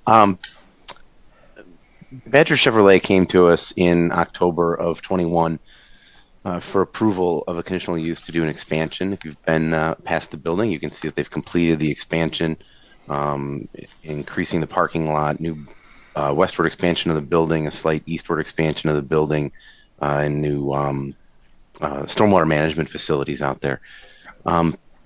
As staff was reviewing the site for their final occupancy approval, it was noted that Badger Chevrolet made some changes, minor changes, some lighting that, some parking lot lighting that came down was relocated onto the site, and that wasn't indicated on the original plans. And then they made some changes to some of the landscaping that had been approved by the Plan Commission in October of 21.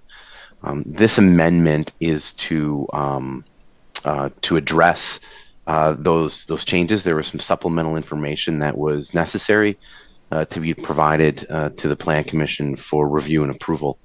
Notably, we needed some photometrics for the lighting to ensure it was compliant with code requirements for lighting levels.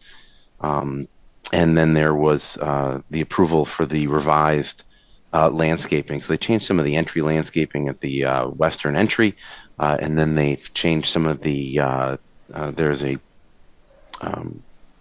parking lot island for the new light fixture that they relocated, and then some landscaping around some of the lighting fixtures by the pond. That's highlighted in the memo. On the third page of the memo, you can see the actual approval recommendations that were made by the Plan Commission. So there was some revised plans and details that were required to be provided and reviewed. Those plans have been provided and reviewed by staff. Again, they are compliant. The remainder of the memo kind of runs through the compliance made by the revised plans. We are recommending approval of this conditional use. It's important to note that some of these issues, obviously, because they're landscaping related, will not be able to be resolved until the springtime. So final occupancy of the site, unfortunately, won't be able to be granted until then. But they're in understanding of that. They've worked diligently with the city to make these changes and to address the issues that were raised by the Plan Commission. With that, I can answer any questions you may have.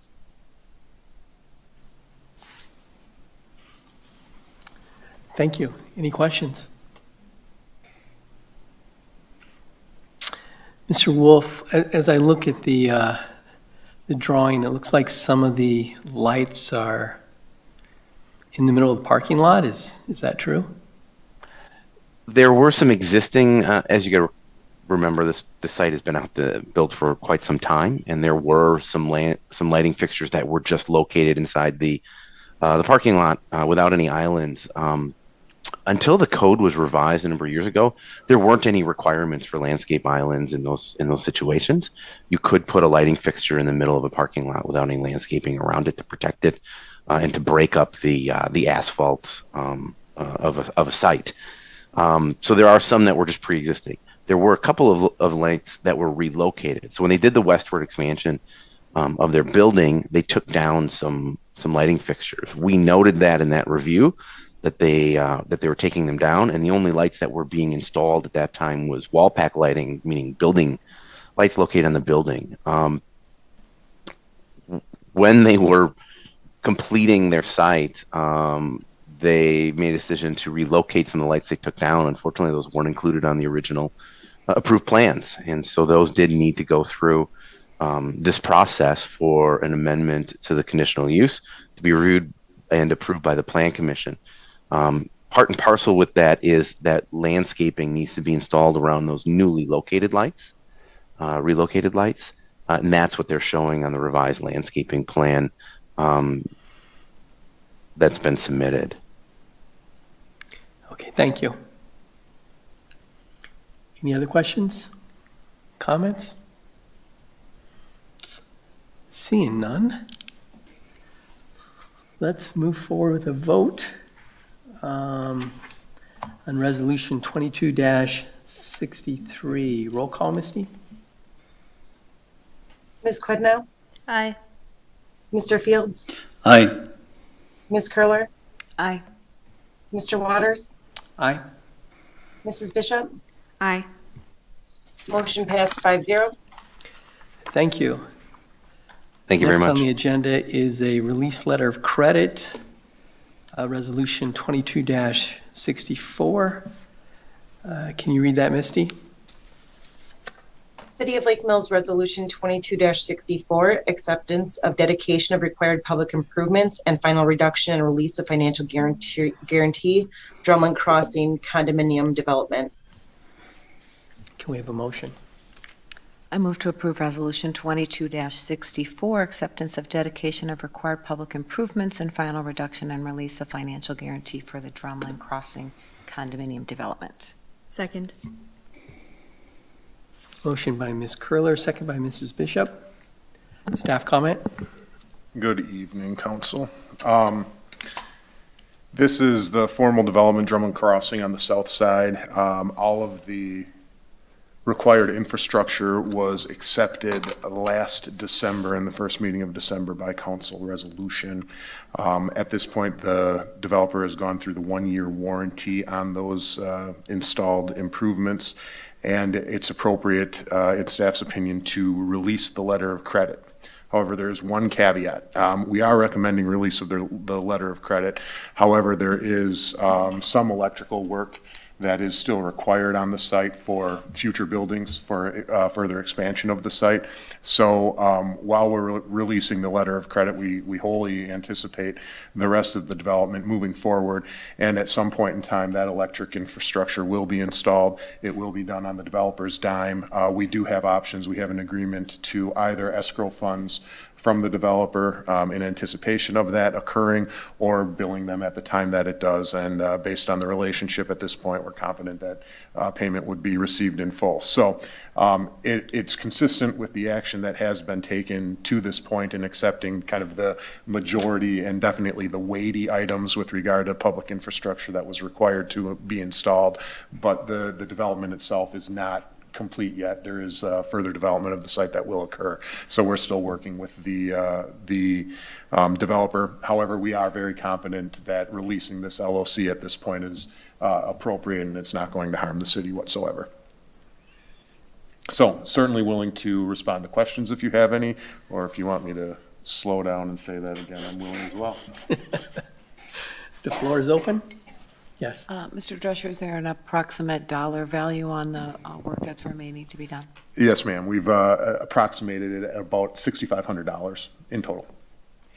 And that's That's why we chose to release this letter of credit. If we were to do a further reduction, we're required to, under our ordinances, maintain a minimum of 15% of the overall valuation of the infrastructure that was originally valued or estimated under that letter of credit. The reason that we took the letter of credit, that just seems overly burdensome in relation to what has been completed and what needs to be completed. We're talking about one main line of electricity and then laterals that eventually will come off it to serve the individual buildings. So it just seemed to benefit the developer. The city has gotten what it's bargained for in this relationship, and we'll move forward to complete the project in the future.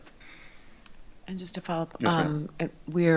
we have an obligation to respond promptly once the 1-year warranty period is up, right? So that's part of the reason that we're seeing this tonight as well. Yes, and the request, we do require the developer to make a request. It has been vetted, you've received a statement from the consulting engineer that says these have been approved previously, they have been audited during the 1-year warranty period, and we're in good shape. That was prepared in response to the developer's request to further accept and to release this LLC. Thank you. Yes, ma'am. Yes. When can we expect this additional work to be completed by? Well, in regards to the development agreement, it's supposed to be underway right now. This particular developer has units that are available, and they are anticipating completing the project certainly. However, with supply line issues and other considerations right now, they're not moving quite as fast as the development agreement contemplated originally. But we have not provided all of the TID increment that we have agreed to provide as this moves forward. So we're situated in a relatively good position in that they still will want TID money from us when they complete the project. However, they have not completed it at this time. Any other questions?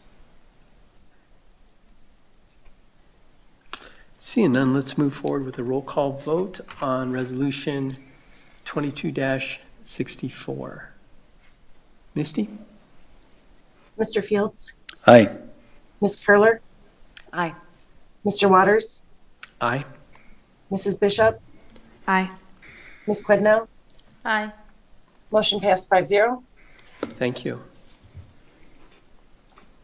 Next is authorizing the 911 Joint Powers Agreement. This is Resolution 22-65. Misty, can you read that? Resolution 22-65, Joint Powers Agreement, County 911 Emergency System. All right, can we get a motion? I move to approve Resolution 22-65 for the Joint Powers Agreement for County 911 Emergency System. Second. Motion by Ms. Quidnow, second by Mr. Fields. Staff discussion. This is an annual agreement for the provision of dispatch services from Jefferson County. Is there any changes from the previous year? There are not, no.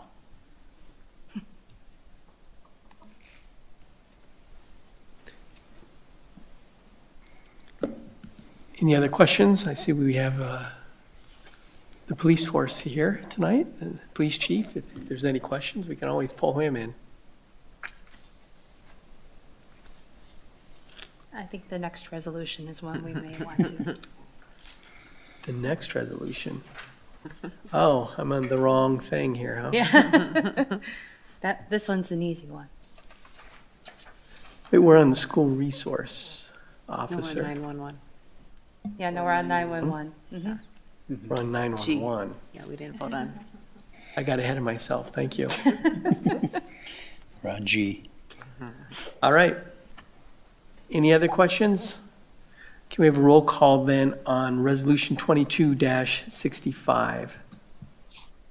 Ms. Curler? Aye. Mr. Waters? Aye. Mrs. Bishop? Aye. Ms. Quidnow? Aye. Mr. Fields? Aye. Motion passed 5-0. Thank you. Now we're on the school resource officer, resolution 22-66. Misty, can you read that? Resolution 22-66, authorizing the city manager to execute the school resource officer agreement with the Lake Mills Area School District. Can we have a motion?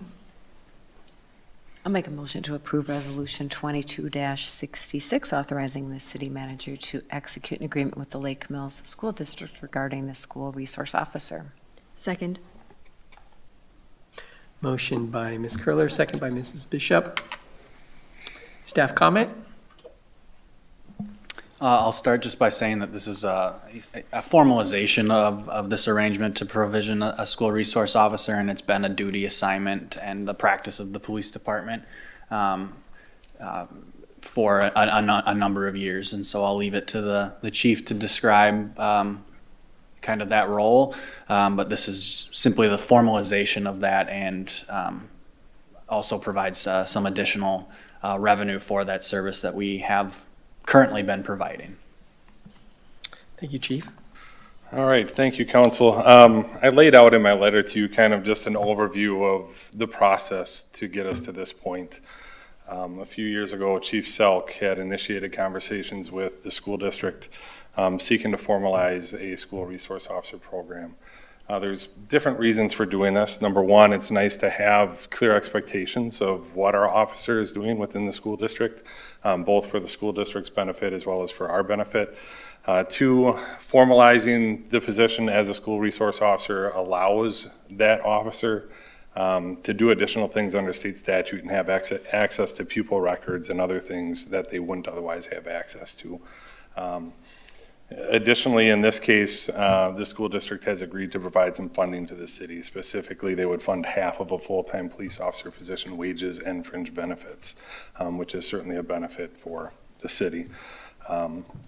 So the idea kind of died about 3 years ago or so, and Alan Whitty, when he was the interim chief, kind of restarted this discussion with the school district and with Dr. Olson, the superintendent. And really did a lot of the heavy lifting. He and Officer Johnson, who's serving in that position, did a lot of the heavy lifting to get to the point where we were really just kind of tweaking and finalizing discussions with the school board as to what they were looking for in a position, and specifically what they were looking for in an agreement, something that they were happy with. So I had a meeting with the school board, or I attended a school board meeting, heard some of their concerns. We actually had a school board policy meeting or policy committee meeting that I attended to iron out some of the concerns and make sure that everybody was happy with the language in that agreement from the school district side. And they agreed to it, and they approved the agreement unanimously at their December 12th school board meeting. So really at this point, I knew I had to bring this before the council, but what I didn't want to do is kind of have to go back and forth between the council and the school board and figure out who wanted what. I wanted to come to an agreement that as city staff we were happy with, that the school board was happy with, and then be able to present you as a council with a final product to say this is what we would like to do as a city staff or an agreement. So I'm happy to answer any questions you have about the agreement or related to the position in general. Thank you, Chief Schroeder. Is there any questions? Yes. Just a couple comments. I talked to Superintendent Olson earlier today, and she was really pleased with the process of working with you guys, felt that their concerns were addressed, and I was really pleased to hear that the school board adopted this unanimously. So to me, it's them recognizing the value that Officer Johnson and Officer Olstrike before her have been providing, for a lot of years to the school district. So the fact that they were willing to pony up for half of the salary and benefits, I think really recognizes how valuable the program is in our community. So thanks to Alan and all your team for working with the school district on this. And I would add, I know one of the concerns initially from the school board was this going to take funding away from educational purposes within the school district. And I know, that's why I noted in my letter to you that the funds for this actually come from Fund 80, so they can't be used for educational purposes. They can be used for services and programs that serve the community as a whole. So the rec program is paid for through Fund 80 funds, and this position would be paid for through the Fund 80 funds. And I noted in there that we would continue to serve our parochial schools within the city as well with this position. And the school district is aware of that. Any other questions or comments? All right, thank you, Chief. So let's move forward with a roll call vote on City Council Resolution 22-66. Mr. Waters? Aye? Mrs. Bishop? Aye. Ms. Quidnow? Aye. Mr. Fields? Aye. Ms. Curler? Aye. Motion passed 5-0. Thank you. So that conducts City Council business tonight. So any recommendations for future agenda items besides Sandy Beach survey? Which will happen in our next meeting, first meeting in January. So there won't be much rest between now and then. So if No, there- sir. if there's gonna be a referendum, I guess, Mr. Daly, you're gonna crunch some numbers. And if there's gonna be a referendum, are we gonna see that at the next meeting? Or would it be the latter part of January? Be the second meeting in January is where we need to decide that issue, correct? Correct. But if you have that earlier, that would be great. Yes. Or at least like a draft of the language, and then we can plug in a number later, because I would definitely like to be able to review that language and have discussion on it. Okay, sure. Mr. Waters? Yes. I would suggest that we try and set up maybe a work session with the townships also, because depending, they're going to have meetings coming up in January that they're going to have to make decisions on, and we're going to have to give them some ballpark numbers. And based on their feedback, might drive where our numbers go also. Yeah, well, that was one of the things that we had talked about in our work session, that it was important after we set the structure that we have meetings with the township. So it seems like a logical next step as we're working on our budget as well, so. It's just all going to we'll happen get that real, going. it's going to happen real quickly, all at once. Yeah, I don't know if we can get in front of their January meetings, though. That's going to be rough. It's going to be a challenge, Hopefully sometime in January. yeah, because we'll need that for our numbers. Other recommendations for future agenda items? Good stuff so far, thanks. Going once, going twice? Email me if you have something. All right. So next, we are going to convene into a closed session to discuss potential real estate acquisitions and/or site development opportunities within the city of Lake Mills, and city manager review pursuant to Wisconsin Statute 19.85, Section 1E, for the purpose of deliberating or negotiating the purchase of public properties, the investment of public funds, or conducting other specific public business whenever competitive or bargaining reasons require a closed session. And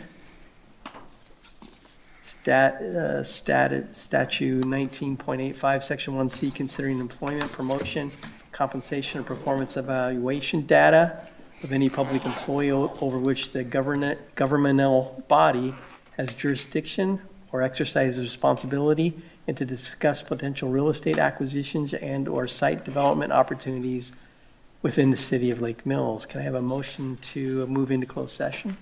I will make a motion to convene into closed session for all of the reasons you just stated. Second. I think that was Mr. Fields. So a motion by Ms. Curler, second by Mr. Fields. All in favor? That's 5-0. We will reconvene into a closed session. We will adjourn, we'll actually reconvene out of that closed session, but we will not come back on the camera tonight. So we will adjourn after that. So thank you, everyone, for a wonderful 2022. Thank you for the city council support and being so good at working together and, you know, just going through the issues and finding good resolutions. Thank you to the staff and the citizens for all their support, and looking forward to a great 2023. So thank you. Thank you.